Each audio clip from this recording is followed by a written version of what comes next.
Good morning बच्चों। समांतर श्रेणी की इससे पहले वीडियो में आप लोगों ने समांतर श्रेणी क्या होती है वो समझा, अनुक्रम क्या होता है ये भी आपको क्लियर कराया गया और कुछ क्वेश्चन भी मैंने बताए थे, वह पद निकालने का तरीका बताया। आज हम लोग समांतर श्रेणी को ही पढ़ेंगे। इसमें बहुत सारे प्रश्न अभी भी छूटे हुए हैं। दो टाइप के मैंने बताए थे, 2-3 टाइप के क्वेश्चन और बचे हुए हैं, उन पर हम डिस्कस करेंगे। आज की जो वीडियो रहेगी समांतर श्रेणी पर ही बेस रहेगी और उसमें हमें बताना क्या है वो मैं अभी आपको इस वीडियो के माध्यम से आपको क्लियर करूंगा।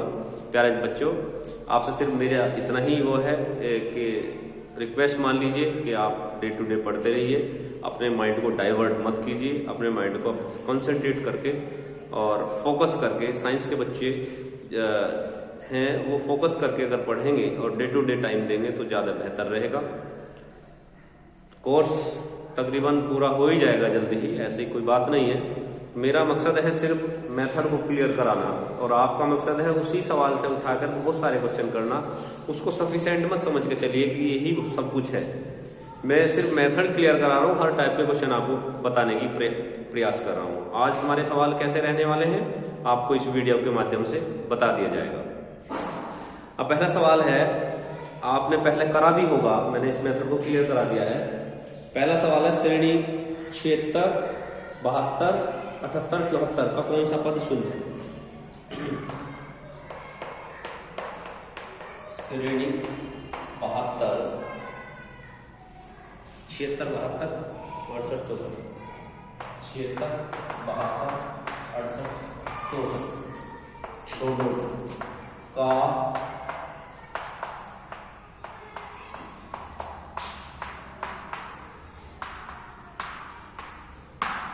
ये सवाल आपके सामने है, आप बोर्ड से पढ़ भी सकते हैं। इसमें लिखा हुआ है श्रेणी दी हुई है 76, 72, 78, 68 और 64 डॉट डॉट डॉट। जैसे जैसे आगे बढ़ेगी तो कहीं ना कहीं इसमें शून्य आएगा, लेकिन उसने पूछा है कि कौन सा पद शून्य होगा, क्योंकि शून्य इसलिए आएगा क्योंकि श्रेणी घटती जा रही है। पहले 76 था, फिर 72 था, फिर 68 था, फिर 64 था, यानी कम ही होते जा रहे हैं।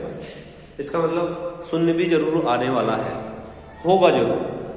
कभी कभी शून्य ना आके माइनस में डायरेक्ट चला जाता है, लेकिन श्रेणी में अगर शून्य कहा है तो शून्य हमें ज्ञात भी करना है। यानी हमें अब हमारे पास जो जो ज्ञात है वो हम पहले लिखेंगे। जब हल करेंगे तो ज्ञात क्या है, सबसे पहले हमारे पास है प्रथम पद 76, फिर डी सारांतर यह 72 माइनस 76 इक्वल टू -4 और TN यानी कि शून्य। शून्य हमारा अंतिम पद, कोई पद है इसमें n वा पद जो शून्य है और हमें ज्ञात क्या करना है n। तो फॉर्मूला हमारा होगा TN equal to a plus n minus 1 into T, यानी शून्य यहाँ आ जाएगा। a हमारा है 76, n हमें ज्ञात करना और d हमारा है -4। 76 इधर जाके आपका हो जाएगा -76 और ये माइनस के 4n माइनस 1। -4 से जब हम डिवाइड करेंगे n minus 1 minus 76 minus 4, minus minus cancel हो गया, n माइनस 1। अब इसको कैंसिल कर दीजिए, 4 × 4 3, 4 × 36 आई थिंक 9, 19 चौक 76, 9 चौक 36, 9 4 7, ये 1 इधर जाकर 19 प्लस 1 n बराबर 20। यानी कहने का मेरा मतलब है 20वां पद इस श्रेणी का शून्य होगा। जैसे जैसे श्रेणी आगे बढ़ेगी, जैसे 20वां पद आएगा वो क्या होगा, शून्य होगा। हमें n का मान निकालना था। मैं समझता हूँ आपको समझ आया होगा। ऐसे ही इस तरीके के अगर सवाल दिए हो जिसमें ये भी हो सकता है कौन सा पद 120 है या 520 है या 40 है या 20 है, जो भी होगा उसको आप TN मान के चलेंगे, यानी 0। यहाँ जहाँ 0 है वहां उस मान को रखेंगे और n का मान निकाल लेंगे। इस तरीके के सवाल आपके सामने जैसे भी आए। अब और देखिए टाइप बदल जा रहे हैं।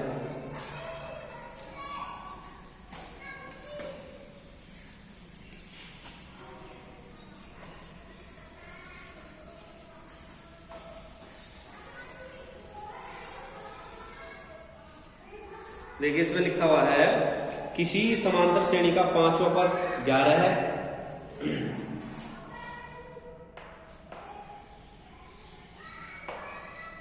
T5 बराबर क्या है? तो सवाल बोल के बता रहा हूं मैं। किसी समांतर श्रेणी का पांचवा पद 11, तो पांचवा पद T5 बराबर 11, तो इसे खोल देंगे। ऐसे सवाल अगर मैं स्टेप जैसे पढ़ूंगा तब मैं समझाऊंगा।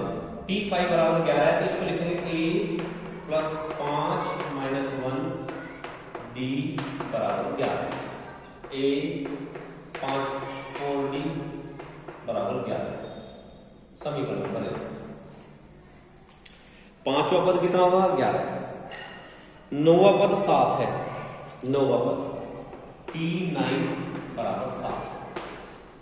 नौवा पद 7 का इसे भी ऐसे खोलेंगे A 9 माइनस 1 D बराबर 7। A 9 में से 1 गया 8 D बराबर 7 समीकरण नंबर 2। ये दो समीकरण ऐसे बनाएंगे जब इस तरीके का सवाल आए कि वह पद कह दिया जाए ना कि श्रेणी दे रखी हो। वो सीधे बिना श्रेणी दिए ये कहते हैं कि 10वां पद 20 है या 21वां पद इतना है, तो आप इस तरीके की दो समीकरण बनाएंगे जो ऐसे मैंने बनाई है। ये सवाल बिल्कुल इसी तरीके के होने हैं, चाहे कोई भी सवाल आएगा और उसके बाद ये पूछा जाएगा कि इसका 16वां पद क्या होगा या 20वां पद क्या होगा, ऐसा हमसे पूछा जाएगा। ऐसा देखो सवाल पढ़ने से पता चला, तो इसका 16वां पद ज्ञात कीजिए। अब इसने कहा कि 16वां T16 हमें निकालना। अब T16 निकालने के लिए सिर्फ हमारे पास 16 यानी n का मान पता है, बाकी तो हमें पता नहीं है। किसी भी वह पद निकालने के लिए उसके प्रथम पद और सारांतर का होना अति आवश्यक है, यानी प्रथम पद भी पता होना चाहिए और डी भी पता होना चाहिए। इसीलिए हम लोग पहले इन दोनों समीकरणों को हल करके ए और डी का मान निकालेंगे। समीकरण 1 व 2 A प्लस 8D बराबर 7, A प्लस 4D बराबर 11, माइनस माइनस माइनस कैसे 8 में से 4 गए 4D, 7 में से 11 गए माइनस 4, D बराबर माइनस 4/4 माइनस 1, D का मान माइनस 1 आ गया। तो A भी हमें पता लगाना है, D का मान समीकरण 1 में रखने पर, जैसे 1 में रखेंगे या A plus 4 minus 1 equal to 11, यानी A इक्वल टू माइनस 4 है बराबर 11 है, यानी A बराबर आ गया 11 और 4 15, A का मान 15, A बराबर 15 आ गया। अब A और D अगर हमें पता है तो हम 16 मान निकाल सकते हैं। तो यहाँ T16 बराबर A 16 minus 1 into D। A है हमारा 15 प्लस 15 में से 16 में से 1 गया 15, D हमारा है माइनस 1, ये रहा माइनस 1, ये हो गया 15 माइनस 15 बराबर 0, यानी 16वां पद हमारा 0 आ जाता है, जो कि हमें ज्ञात करना था। अब आपको हमें कैसे करना है, सवाल देख लिया होगा आपने, मैंने बोल के बताया, लिखा नहीं है, लेकिन आप समझ सकते हैं। इसमें कहा था किसी समांतर श्रेणी का पांचवा पद 11 है तथा नौवां पद 7 है, तो समांतर श्रेणी का 16वां पद ज्ञात कीजिए। ये प्रक्रिया ज्ञात करने की रहेगी, इसे आप बहुत ध्यान से समझेंगे। इसी में अब मैं इसी कड़ी में इसी टाइप के कुछ क्वेश्चन और मैं करके दे रहा हूं आपको, समझ लीजिए।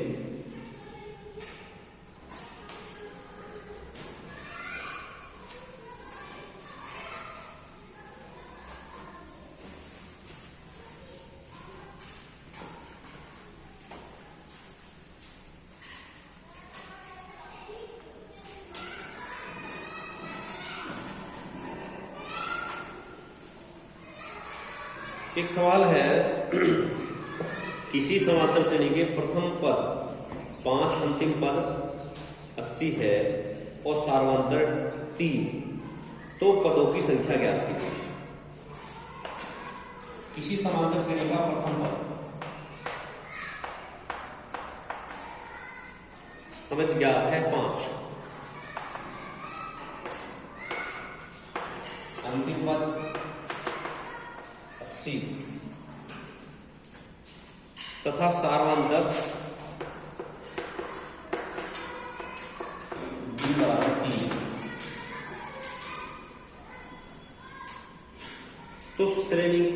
पदों की संख्या ज्ञात करनी है, यानी n हमें ज्ञात करना है।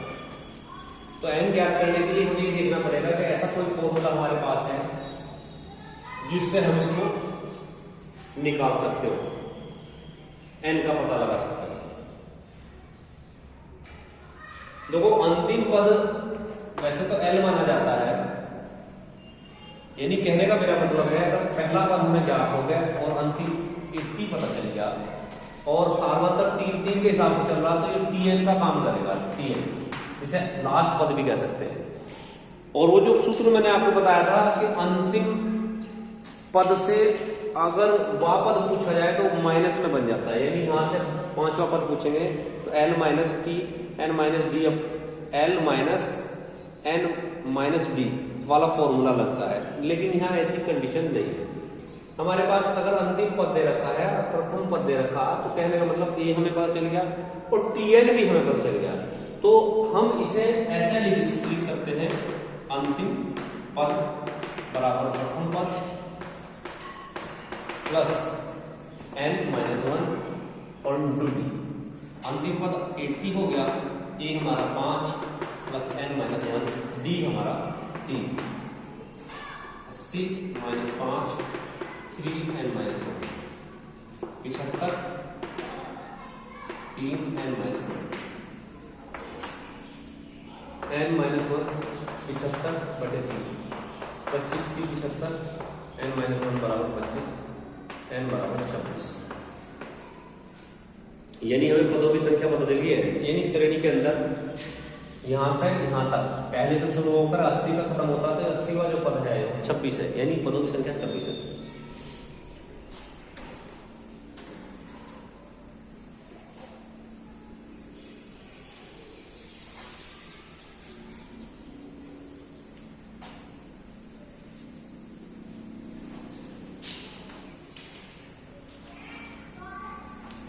देखिए ऐसे एक सवाल और है, इसमें आप कर सकते हैं, किसी समांतर श्रेणी के 5वां और 11वां पद दे रखे हैं तो वह श्रेणी ज्ञात कीजिए।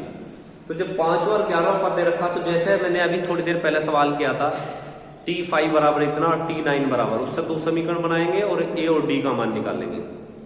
और श्रेणी जब जैसे a d का मान निकल जाता तो श्रेणी प्राप्त करने का तरीका a plus d a plus 2d, यानी डी को आगे जोड़ते चले जाइए, वो श्रेणी प्राप्त हो जाएगी।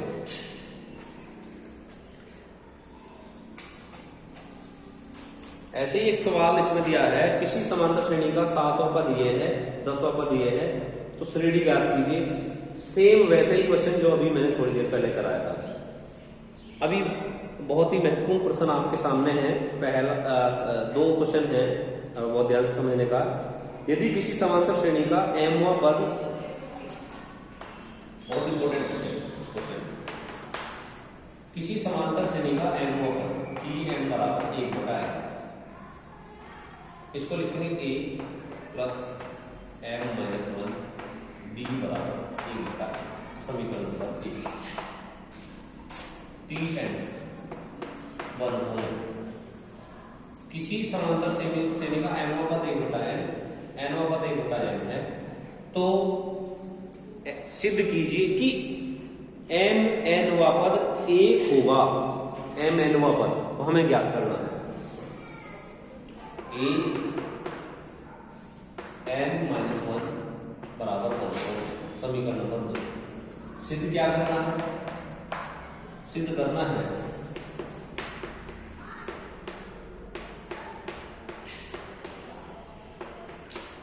mnवां पद 1 हो, ये सिद्ध करना। यानी कहने का मेरा मतलब है कि हमें mnवां पद निकालना श्रेणी का, जैसे पहले मैंने 16वां पद निकाला था, सवाल वही रहेगा, सिर्फ तरीका बदला है। तरीके में ये चेंज आई है कि इनको भी अचर पदों में लिया गया है, वहां संख्या ली गई थी, यहाँ अचर पद है, तो थोड़ी कैलकुलेशन अचर पद में ही चलती रहेगी। हमारा मकसद सिर्फ यही रहेगा समीकरण 1 और 2 को सोल्व करने का, कि हम a और d का मान निकाल लें। a और d का मान निकालने के लिए समीकरण 1 व 2 को हल करने पर, जब हल करेंगे a plus m minus 1 into D बराबर 1 होता है, a plus n minus 1 into D equal to 1 बटा n। तो इन्हें घटा देंगे, जब घटाएंगे तो ये माइनस ये माइनस ये माइनस ये कैंसिल हो जाएगा।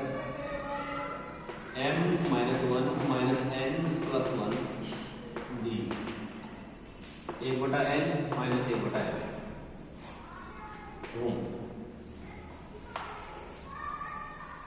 m minus n into LCM लूंगा इसकी इधर मल्टीप्लाई m माइनस n बटे m, इससे ये कैंसिल हो गया, d बराबर 1 बटा n। d का मान समीकरण 1 में रखने का a plus n minus 1 D 1/n बराबर 1 बटा n, a बराबर 1 बटा n minus n minus 1 m, इधर जब चला गया। अब जब मैं इसका एलसीएम लूंगा m n, तो यहाँ m से मल्टीप्लाई होगी m माइनस n प्लस 1, ये 1 क्या गया प्लस हो जाएगा, ये a का मान आ गया। अब हमारे पास a का मान भी है और d का मान भी है, हमें निकालना है tn का पता। तो प्यारे बच्चों इस यहाँ से जगह थोड़ा हम यहाँ बना लेंगे और फिर इसे सिद्ध करने की प्रयास करते हैं। देखिए tn होगा a plus mn minus 1 into D. अब a कितना है, a आपका आएगा a m minus n plus 1 upon mn plus mn minus 1 और d है हमारा 1 अपॉन mn। बात समझ आ गई होगी आपको। अब ये देख लीजिए कि हमने कोई गलती तो नहीं की है, बस ये चेक करना होता है। हमने जब समीकरण 1 में मान रखा था, समीकरण 1 क्या थी,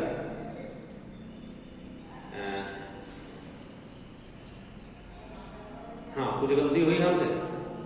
समीकरण 1 थी, अगर ध्यान दें मैं समीकरण 1 चूक कर गया, मेरी मतलब समीकरण 1 क्या थी। हाँ बेटा अगर समीकरण 1 में रखा है यहाँ n है तो यहाँ m होना चाहिए, क्योंकि यहाँ भी n और यहाँ भी m नहीं हो सकता, तो समीकरण 1 में यहाँ m होगा m माइनस 1, तब ये सही होगा। तो ये हो गया 1 अपॉन n m माइनस 1। बस ये थोड़ा सा चूक हो रही है हमसे।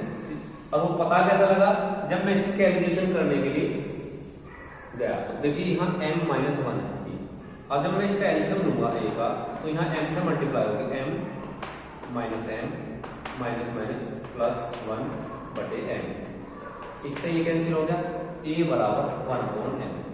यानी कहने का मतलब है a का मान भी हमारा ये आएगा जो d का आएगा, तो ये हो गया 1 अपॉन m।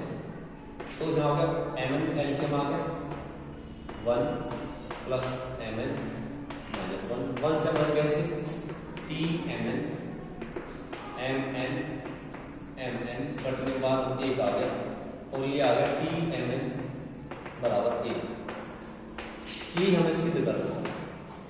तो मेरा कहने का मकसद ये है कि सवाल इस तरीके के आपसे पूछे जाएंगे। कहीं भी आप जब जाएंगे, किसी भी जगह, किसी भी प्लेटफॉर्म पे हो, चाहे आप बोर्ड में हो, चाहे आप जो आप होम एग्जाम होते हैं उसमें हो, चाहे किसी कंपटीशन में हो, इस तरीके के सवाल आपसे पूछे जाते हैं। और ऐसे सवालों को आपको करना भी चाहिए, अपनी नोटबुक में नोट कर लेना चाहिए। और मेरा प्रयास हमेशा यही रहेगा कि मैं ज़्यादा से ज़्यादा अच्छे प्रश्न आपको वीडियो के माध्यम से भेजूं। और आपका प्रयास ये रहना चाहिए कि आप ज़्यादा से ज़्यादा मेहनत करके और जहाँ से भी जितने क्वेश्चन हो सके उन्हें हल कीजिए। अभी और देखिए, और इसी तरीके के अगर सवाल बनते हैं तो मैं टाइप इससे अलग टाइप के जो भी प्रश्नावली में होंगे वे सारे क्लियर करा देता हूँ।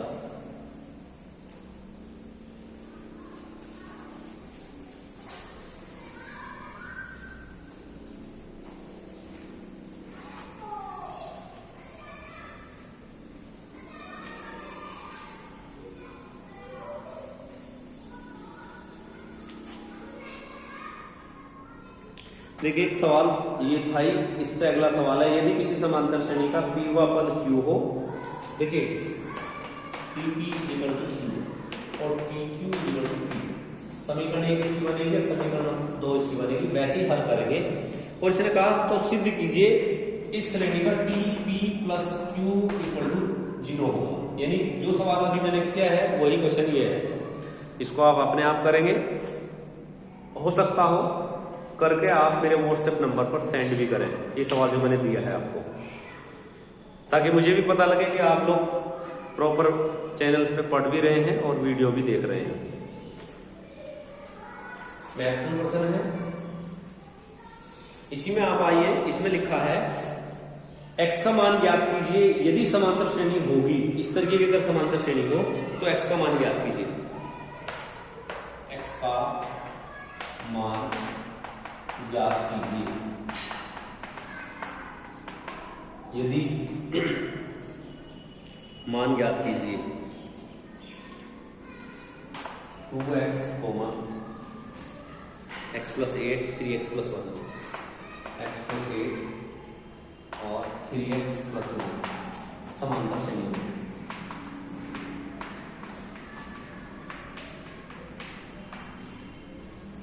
ये प्रथम हो गया, द्वितीय हो गया, तृतीय हो गया, ये 3 पद हो गए। अगर ये समांतर श्रेणी में है तो हमारा रूल होगा T1 - T2, T2 - T1 T3 - T2, ये बराबर होने चाहिए। दूसरे और प्रथम पद का अंतर तीसरे और दूसरे पद का अंतर समान होना चाहिए, जब ये समांतर श्रेणी कहलाएगी, अगर नियम कहता है। और ऐसा मैंने क्यों लिखा कि मुझे x का मान निकालना है, ये इसके लिए यही आपको अप्लाई करना है। इसी तरीके का मेथड आप लोग अप्लाई करेंगे। x + 8 - 2x, 3x + 1 -1, x में से 2x गए -x + 8, 3x में से x गया 2x -7, इसको इधर लेके जाओ और इसके साथ 8 + 7 2x + x 3x 15, x = 5, x का मान आ गया 5। ऐसे बच्चों करेंगे। और भी कोई सवाल बनता है तो मैं इसको समझाता हूँ। 2-3 सवाल ऐसे ही आपको मैं पढ़ के भी बताता हूँ।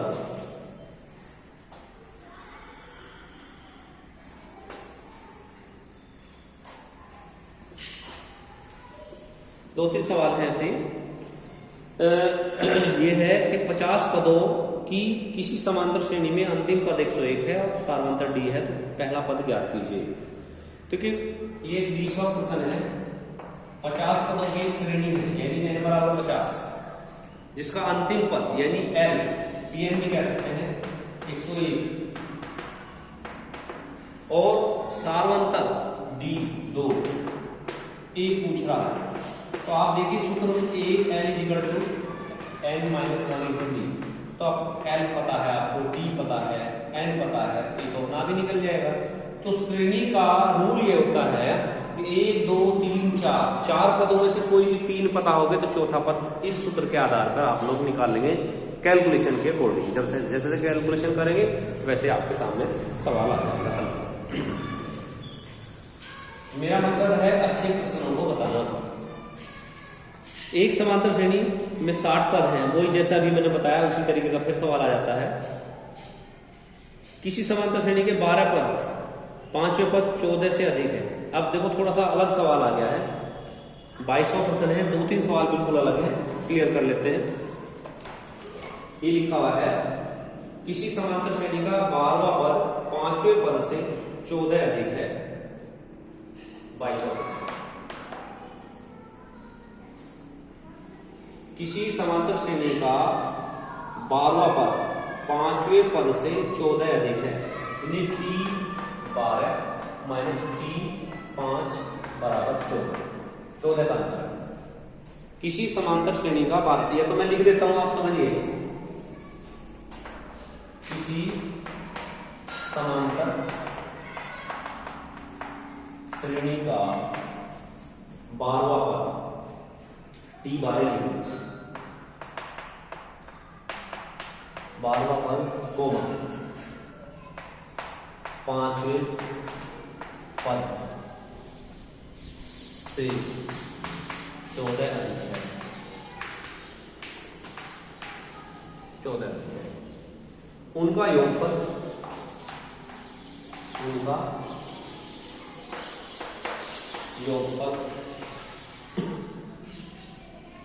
36 है। तो श्रेणी का प्रथम पद और सार्वंतर ज्ञात कीजिए। तो श्रेणी का प्रथम पद व सार्वंतर ज्ञात कीजिए। जो सवाल लिखा गया है इस तरीके के सवाल आपके प्रश्नावली में बनाए जा सकते हैं। जैसे इनका श्रेणी का 12वां पद थीटा और 5वें पद से 14 दिए। अब 5वें पद से 14, जो 5वां पद होगा, अगर 5वें में T5 + 14 कर दें, अब बराबर हो जाएगा। 5वें पद से 14 दिखे, यानी पहला 5वां आया होगा, फिर 12वां आया होगा, तो बढ़ते बढ़ते 14 योग का अंतर आ जाता है। तो इसे अगर मैं यहाँ लिख दूं T12 - T5 बराबर 14, तो ये हो जाएगा A + 11D - A - 4D बराबर 14। A से A कैंसिल हो गया, 11 इनमें से 4 गए 7, D बराबर 14, 7 D बराबर 2। ये तो D का माना जाता है, समीकरण तो बनी नहीं है। अब दूसरा केस देखिए, तो शर्त थी पहले, शर्त नंबर 1। दूसरी शर्त क्या है? शर्त 2 है कि दोनों का योगफल T12 T5 और 36 है, यानी 12वां पद जोड़ दो और 5वां पद जोड़ दो, दोनों का योग 36 आ रहा। तो A + 11D A + 4D बराबर 36। A 2A 15D बराबर 36। अब D का मान कितना है? 2। 2A 15 × 2 बराबर 36। 2A 36 - 30 A बराबर 6 A बराबर 3। तो हमसे प्रथम और अंतिम सार्वंतर पूछा गया था। प्रथम पद 3 आया, सार्वंतर 2 आया। तो ऐसे ही सवाल करने हैं।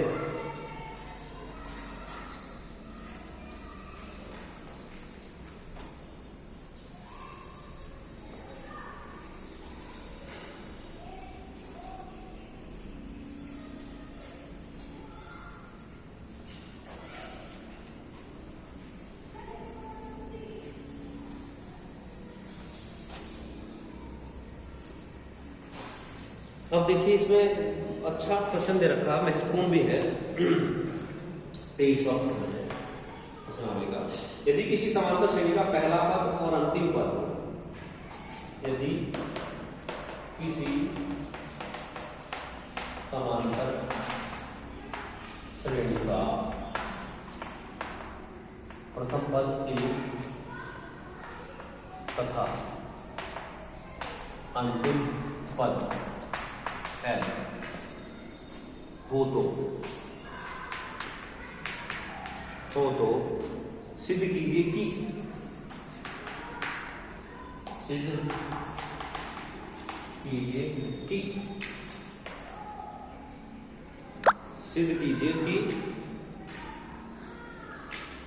प्रारंभ से 8वें पद और अंत से 8वें पदों का योगफल, प्रारंभ से 8वें पद तथा अंत से 8वें पद का योगफल A + L होता है। इसमें ही करूंगा। अब आप देखेंगे, मान लीजिए कोई श्रेणी है, हल कर, मान लीजिए श्रेणी है A + B A + 2B, और ऐसे बढ़ते बढ़ते लास्ट में पहुंच गया A + n - 1 D। सवाल कहा गया है कि उसका पहला पद A है और सार्वंतर D है। अब प्रारंभ से अगर मैं 8वां पद निकाल लूं तो वो निकालना, अंत से 8वां पद निकालना है, वो भी हमें ज्ञात करना। अब श्रेणी में ये वाला भाग जो L दिया गया है, तो हमारे पास 2 ही पद ज्ञात है। एक तो है प्रथम पद जो है A, एक अंतिम पद जो है L। अब प्रारंभ से R वापस टी आर होना चाहिए a plus R minus 1 into D, क्योंकि हमें a और d भी पता है, समांतर पता है, ये बन गया आपकी समीकरण नंबर 1। अब आइए अंत से आर वापस, आर वापस को हम यहाँ टी डैश ले लेते हैं, टी डैश आर, क्योंकि अंत से आर पद में यहाँ प्रथम पद की जगह एल आ जाता है और माइनस हो जाता है आर माइनस 1 इंटू डी। ये मैंने फॉर्मूला आपको इससे पहली वीडियो में बताया। समीकरण नंबर 2, दोनों का योग प्रश्नांक था, ये कह रहा कि दोनों का योगफल ये सिद्ध करना है। तो दोनों का जोड़ते हैं यदि T R dash A plus R minus 1 into D plus L minus R minus 1 into D, तो इससे कैंसिल हो जाएगा और ये बचेगा ए प्लस एल, जो कि हमें सिद्ध करना है। यही हमें सिद्ध करना था। अच्छा क्वेश्चन है, बिल्कुल यूनिक था और प्रश्नावली में अलग से दिया गया था। प्यारे बच्चों, एक बार मैं वीडियो चेक करता हूं।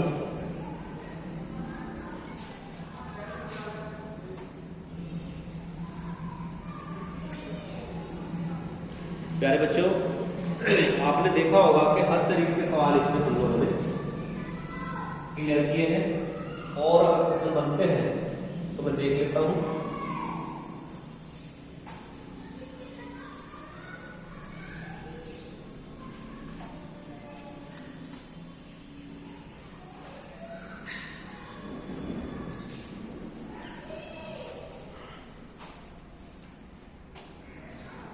दो सवाल और समझिए इनका। समांतर श्रेणी 2, 6, 10 और 86 का अंत से 15वां पद, अंत से 24 है। 2, 6, 10 डॉट डॉट डॉट 86 का अंत से 86 का अंत से 15वां पद। प्रथम पद क्या है? a बराबर 2। अंतिम पद क्या है? 86। n बराबर है 15। तो सूत्र है अंत से 15वां पद निकालने का formula l n minus 1 into D. अब अभी हमने यहाँ से d नहीं निकाला है, d निकालते हैं। d होगा 6 माइनस 2 बराबर 4। अंतिम पद हमारा है 86। 15 माइनस 1 इंटू 4, 86। 15 में से 1 गया 14, 4, 86 माइनस 14 चौका 56 बराबर 30। अंत से 15वां पद 30 हो गया। अंत से 15वां पद कितना है? 30। ऐसे निकाल लेंगे। ऐसे सवाल आपका 25वां भी है और सेम क्वेश्चन आपके होते चले जाएंगे। इसमें ज्यादातर सवाल मैंने कर दिए हैं, कोई भी टाइप मैंने इसमें नहीं छोड़ा है। और एक सवाल वैसे ही दे रखा है, अगर इसको भी समझना चाहे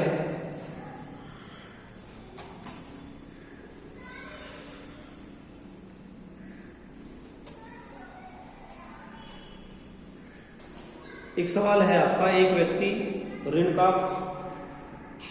ऋण का भुगतान 100 रुपए की प्रथम किस्त से शुरू करता है। यदि वह प्रत्येक किस्त में 5 रुपए प्रति माह बढ़ाता है तो 30वीं किस्त की राशि ज्ञात कीजिए, कितनी होगी। देखिए सवाल एक तरीके से ये आप ये मान सकते हैं कि हम लोग समांतर श्रेणी पढ़ रहे हैं तो उसका यूज मान लीजिए एप्लीकेशन होगी। एप्लीकेशन करके एक सवाल आया है इसमें। एक व्यक्ति ऋण का भुगतान 100 रुपए की प्रथम किस्त से करता है, यानी इसकी प्रथम किस्त 100 रुपए से शुरुआत होती है और प्रत्येक महीना प्रत्येक किस्त में 5 रुपए प्रति माह बढ़ाता है। अगर बढ़ाता है तो 5 का समांतर हो गया। 30वीं किस्त का ही इसमें n बराबर 30 हो गया। तो कह रहा है कि वे 30वीं किस्त में कितना पैसा देता है। आप फिर सुन लीजिए सवाल, मैं लिख नहीं रहा हूं बोर्ड पे। सवाल है, एक व्यक्ति ऋण का भुगतान 100 रुपए की प्रथम किस्त से शुरू करता है। यदि वह प्रत्येक किस्त में 5 रुपए प्रति माह बढ़ाता रहे तो 30वीं किस्त में की राशि ज्ञात कीजिए। अब देखिए 100 रुपए से उसने शुरुआत की है, प्रथम किस्त उसने 100 रुपए दी, उसके बाद वो 5-5 बढ़ाता है, दूसरी किस्त में 105 दिए, तीसरी किस्त में 110 दिया, चौथी में 115 दिया, ऐसे 5-5 रुपए बढ़ाता हुआ वो किस्त देता चला गया। तो इसमें पूछा गया 30वीं किस्त में वो कितना पैसा देता है, यानी T30 A यानी 100 प्लस 30 माइनस 1 इंटू 5, 100 30 29 गुना 5, 100 9 5 45 4 5 9 10 14 245 यानी वो 30वीं किस्त में 245 रुपए देगा। तो प्यारे छात्रों, इस वीडियो में बस आज इतना ही रहेगा। नेक्स्ट वीडियो में आएगा समांतर श्रेणी के n पदों का योगफल। इसमें वह पद ज्ञात किया गया, 2 श्रेणी अलग अलग दे रखी, उसमें a d का मान निकालना, मतलब मैंने हर टाइप के क्वेश्चन इसमें क्लियर कराए। दूसरी बात, मैं एक बात पहले ही आगाह कर देता हूं आपको, अगर मैंने इसमें हर टाइप का क्वेश्चन करा दिया है तो अगली श्रेणी होगी गुणोत्तर श्रेणी। गुणोत्तर श्रेणी में सवाल बिल्कुल ऐसे ही रहेंगे, निकालने का तरीका सेम रहेगा, सिर्फ और सिर्फ फॉर्मूला बदलेगा, वो मैं आपको जैसी श्रेणी शुरू होगी उसमें क्लियर कराऊंगा। तो मैं समझता हूं आपको मेरी बात समझ में आई होगी। वीडियो के माध्यम से मैं ज्यादातर कोशिश ये कर रहा हूं कि आपको सारी चीजें आपको क्लियर करा दूं, लेकिन अब आपका कर्तव्य बनता है कि आप डेली वीडियो देखिए। और वीडियो का एक फायदा ये भी होता है कि जैसे होता क्या, बच्चे कभी कभी क्लास से छुट्टी मार जाते हैं तो वो टॉपिक उनका छूट जाता है, लेकिन वीडियो के माध्यम से वो टॉपिक कभी नहीं छूटता। आप जब चाहे जब इसको खोल लीजिए और जब चाहे आप उसको बार बार देख सकते हैं। फिर भी मैं आप लोगों से आशा क्या रिक्वेस्ट करूंगा बच्चों, अगर फिर भी कोई बात समझ में नहीं आती है तो आप मेरे व्हाट्सएप नंबर पर, जो कि मेरा ये व्हाट्सएप नंबर है, इस पर सवाल फोटो खींच कर भेज सकते हैं। उनको मैं एक वीडियो बनाकर भेज दूंगा आपको। तो आप लोग स्वस्थ रहें, सेफ रहें और मेरे आशीर्वाद के साथ और माँ बाप के आशीर्वाद के साथ और सभी के आशीर्वाद के साथ आप लोग आगे बढ़ें। धन्यवाद छात्रों।